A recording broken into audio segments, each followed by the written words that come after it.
I put up a lot. We preserve lemons, but for today, pretty simple. I like to keep it simple, and I'll tell you a little bit about. I'm going to get started here so that we can keep this on time. Brian behind me is working on your lunches, so I want to time it so I finish, and then we can plate up yours. I'm using a little agave nectar. I don't know, are any of you familiar? Yeah, I see some heads nodding. It's a great sweetener, and it just adds a little bit of a, I'm going to put it on the salmon. And it's also an all-natural sweetener. Yeah, it's great stuff. Little sea salt. I meant to ask you, what do you know Bobby Flay? Do I know Bobby Flay? I have met Bobby Flay. I used to have a restaurant in Aspen, and he was a guest chef there one time for the Aspen Food and Wine Festival. But my best friend and my best man is Andrew Zimmer, Bizarre Foods. Yeah. So we eat pretty well together. Okay, so this can be done on the grill, but since we don't have a grill here, I'm going to do it in a saute pan. Okay, so I'm using a little, with the top. This is a blended olive oil, okay? You don't want to use the 100%.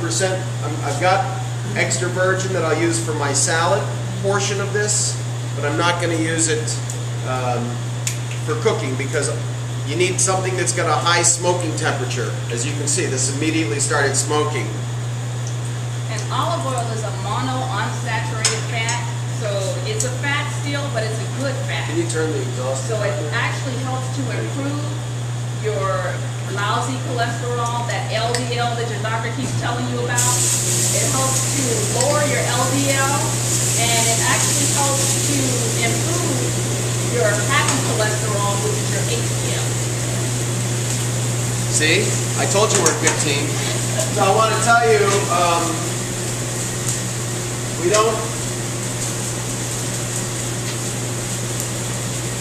I don't recommend the use of a lot of those Teflon pans.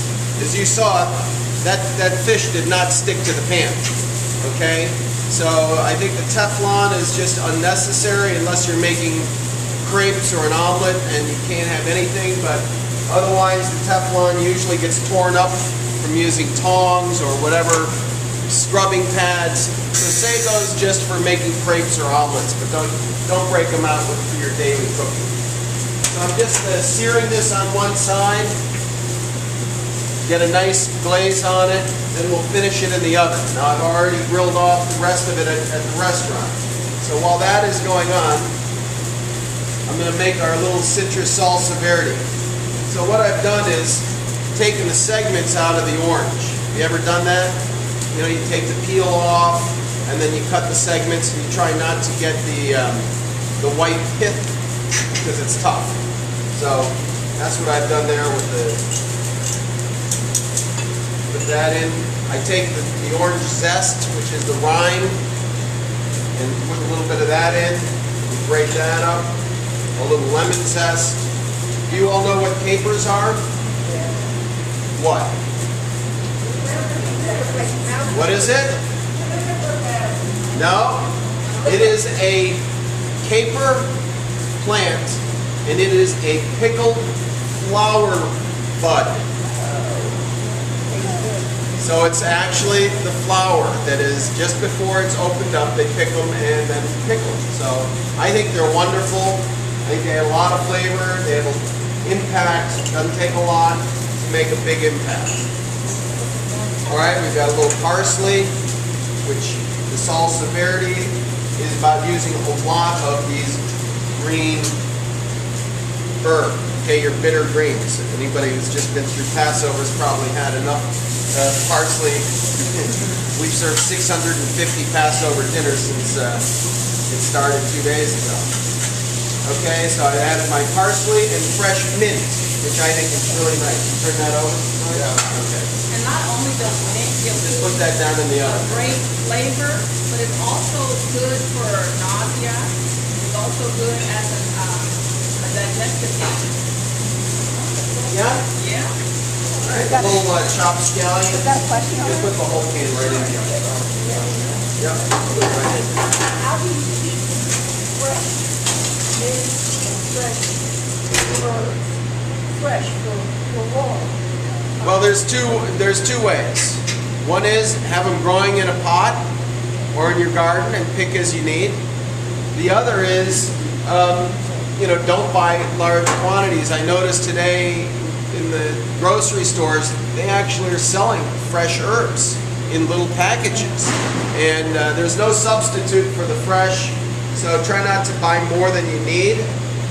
On the other hand, it's always nice to reach in the refrigerator and grab some fresh basil or fresh mint or even just fresh parsley. Adds a whole lot of flavor. I squeezed some lemon juice before coming over. Our extra virgin olive oil. I use an American Arbequina olive oil, and I'll tell you why. You can spend a lot of money at the supermarkets. You've seen a lot of specialty oils. They tell you there's virgin oil, extra virgin, olive oil, pumice oil. If you want extra virgin olive oil, that's the only one that you're going to have 100% olive oil. And the thing about that is you also want, it doesn't last forever. So you want to look on the back of whatever it is and see when it was harvested. If you can get a harvest date and use it regularly. Don't keep it in your refrigerator waiting for a rainy day to break out your good olive oil. It just makes such a huge difference. These are little crushed red pepper flakes.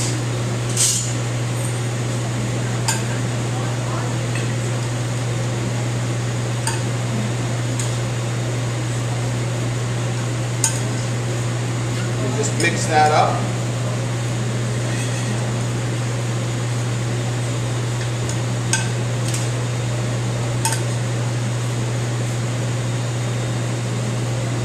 Boy, that was hard. Okay, that's done. Tommy, did you use more lemon juice or olive oil? On this, I probably used a little more olive oil because it's going to soak in, and the lemon juice to add the brightness to it. Okay, so our salsa verde is ready. Our salmon should be about ready.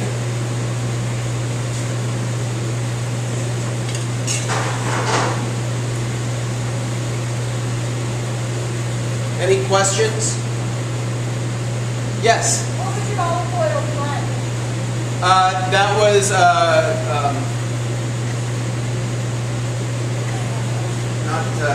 keep thinking of carnaroli rice, but it says canola and olive oil. It's about a 10% blend. 10% olive oil. All right. Brian, do you have a playback you can use? Yeah.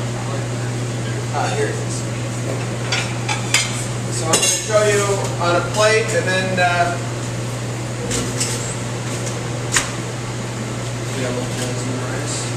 I've made a little coconut jasmine rice. Okay, I happen to like jasmine rice. They call it poor man's basmati. I love basmati too. The reason we call it coconut jasmine rice is we actually use coconut milk instead of butter. Okay, and the coconut milk in the rice keeps it a nice texture and a very mild back flavor. You wouldn't think, oh, I'm eating coconut. As a matter of fact, most of you probably won't even notice the coconut in there, but it's a really nice flavor.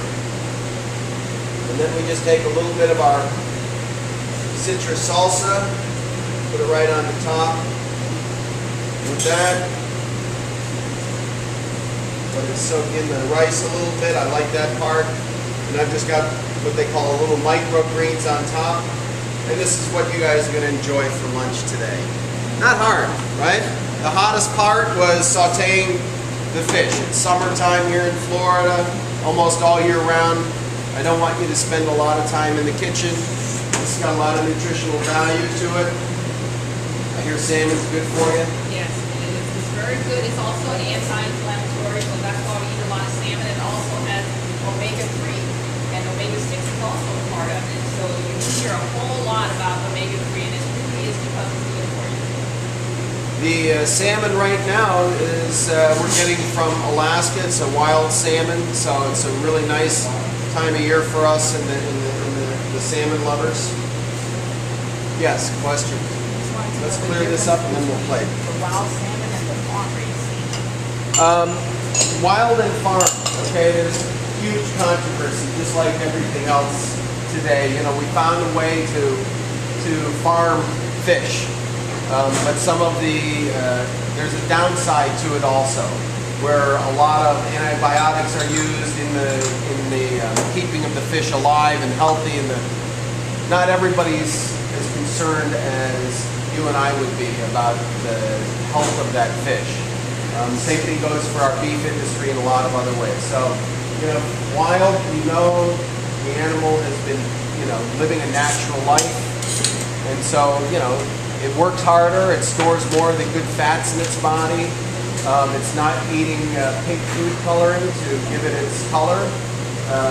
However, there are farmers, salmon farmers. The United States especially is one of the leaders in great, sustainable farming of fish, and I recommend you go to Monterey Bay Aquarium. Has a website, and we started a local chapter here called Seafood Savvy, and it's all about educating our customers and ourselves about using sustainable seafood that is plentiful, not overfished, or buying it, from people who are growing the seafood the right way. So Monterey Bay Aquarium. Is there other fish that With this? Oh, absolutely. I think that this is a perfect match for just about any fish because it's not heavy. Okay, you can go from a mild fish, from a flounder, which is a very delicate fish, to a salmon, which is a very full-bodied fish, and it will hold up well to all of those. So grouper, snapper, pompano, you can serve it with shrimp. While they're getting your food plated, I just wanted to ask you guys a few more questions. And I know we have a meal coming, but I want to make sure, how many of you had breakfast this morning?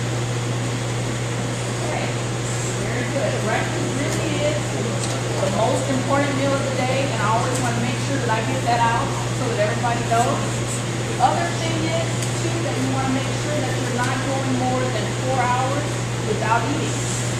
Okay? So how many of us make sure we don't go more than 4 hours without eating? So you guys have heard this before. Okay, I'm going to reiterate it then. And the reason behind that is because by the time 4 hours have occurred, your body is hungry again. And if you allow yourself to get too hungry when you go 5 to 6 to 7 or 8 hours without eating, what's going to